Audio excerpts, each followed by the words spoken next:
Assalamualaikum warahmatullahi wabarakatuh. Apa kabar semuanya anak-anak? Semoga semuanya baik-baik saja. Ketemu lagi dengan Pak Surya dalam pembelajaran bahasa Indonesia. Hari ini kita akan belajar apa? Ada yang tahu? Ya, kita akan belajar materi teks laporan hasil percobaan. Sudah siap semuanya ya?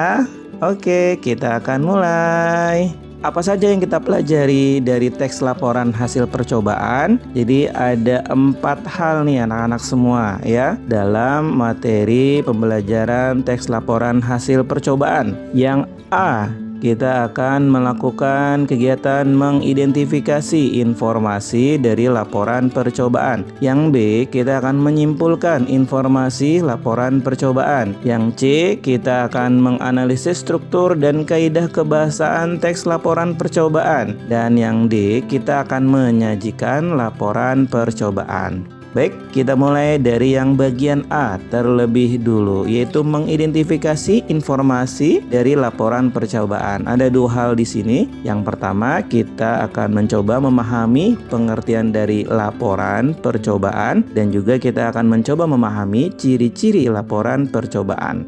Nah, kita mulai dari yang pertama dulu anak-anak semua, yaitu pengertian dari teks laporan percobaan. Apa sih arti dari teks laporan percobaan? Artinya adalah teks yang berisi paparan data secara terperinci dari hasil praktik berupa pengamatan dan juga penelitian. Jadi berisi lengkap paparan data terperinci dari kegiatan praktik, pengamatan dan juga penelitian.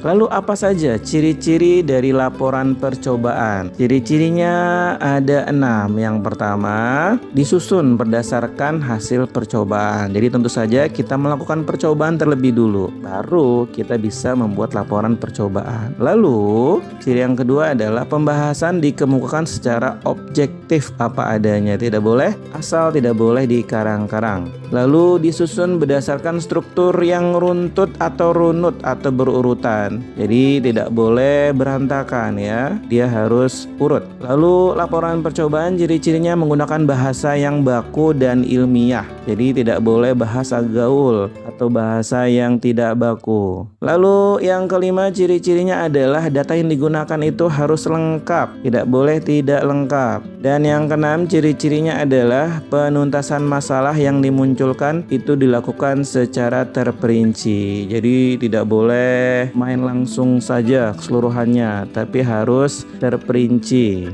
Baik, kita lanjut. Sekarang kita masuk ke bagian yang B, yaitu menyimpulkan informasi laporan percobaan. Bagaimana kita bisa menyimpulkan? Tentu saja yang pertama adalah kita membaca dulu laporan percobaan secara seksama. Seksama itu artinya perlahan. Lalu yang kedua, catat setiap informasi penting dari laporan percobaan. Lalu yang ketiga, baru kita simpulkan informasi dari laporan percobaan. Dan yang keempat, gunakan atau pilih kosakata yang baku dan disusun dengan kalimat yang efektif ya.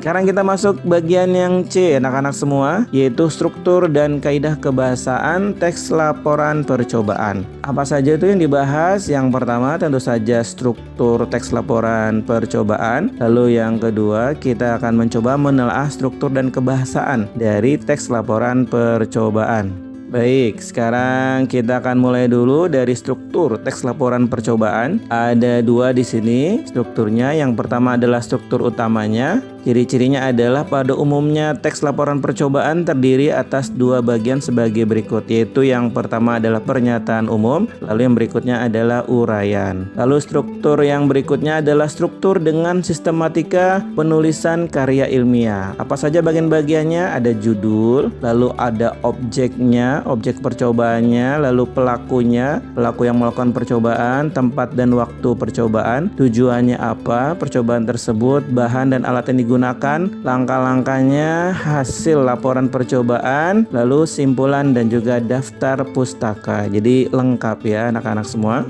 Oke, sekarang kita masuk ke ciri kebahasaan teks laporan percobaan. Apa saja ciri-ciri kebahasaannya? Yang pertama adalah menggunakan kalimat aktif, lalu yang kedua menggunakan foto, diagram, atau tabel, lalu menggunakan kata-kata benda, menggunakan kata-kata serapan atau istilah khusus ya, namanya percobaan biasa suka ada istilah-istilah khusus kata-katanya. Lalu menggunakan kata kerja aktif. Lalu berikutnya adanya urutan kegiatan, jadi berurutan, tidak boleh loncat-loncat. Dan yang terakhir adalah memperkenalkan aspek umum atau kelompok-kelompok dalam melakukan percobaan. Nah, sekarang kita masuk ke bagian yang D, atau bagian yang terakhir, yaitu menyajikan laporan percobaan. Apa saja kegiatannya? Pertama adalah kita melakukan langkah penyusunan, lalu dilanjutkan dengan kaidah kebahasaan, dan hasilnya adalah nanti berupa laporan percobaan. Baik, kita mulai dari yang pertama dulu, yaitu langkah-langkah penyusunan laporan percobaan. Yang pertama kita adalah menentukan judul atau topik atau tema dari percobaan kita sesuai dengan objek yang diamati. Lalu yang kedua, menyusun tujuan laporan berdasarkan percobaan. Yang ketiga adalah kita menyusun laporan percobaan berdasarkan struktur yang tepat. Dan yang keempat, tentu kita menggunakan bahasa sesuai dengan PUEB, Pedoman Umum Ejaan Bahasa Indonesia. Jadi menggunakan kalimat yang baku, efektif sesuai dengan PUEB dan juga KBBI. Nah, lalu kalau kita menggunakan kata serapan dalam teks laporan percobaan, apa saja yang perlu kita perhatikan? Yang pertama adalah unsur serapan belum sepenuhnya masuk ke dalam bahasa Indonesia. Lalu yang berikutnya, unsur serapan pengucapannya dan penulisannya disesuaikan dengan kaidah bahasa Indonesia. Lalu yang terakhir adalah unsur serapan daerah disesuaikan dengan penuturan masyarakat Indonesia. Nah, jadi itu kalau kita menggunakan istilah-istilah atau kata-kata serapan dalam teks laporan percobaan kita.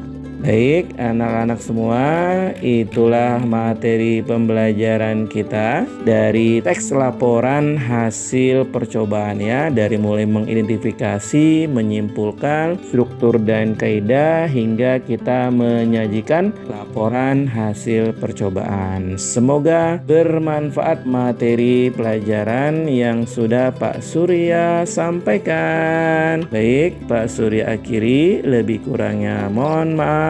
Wabillahi taufiq wal hidayah. Wassalamualaikum warahmatullahi wabarakatuh.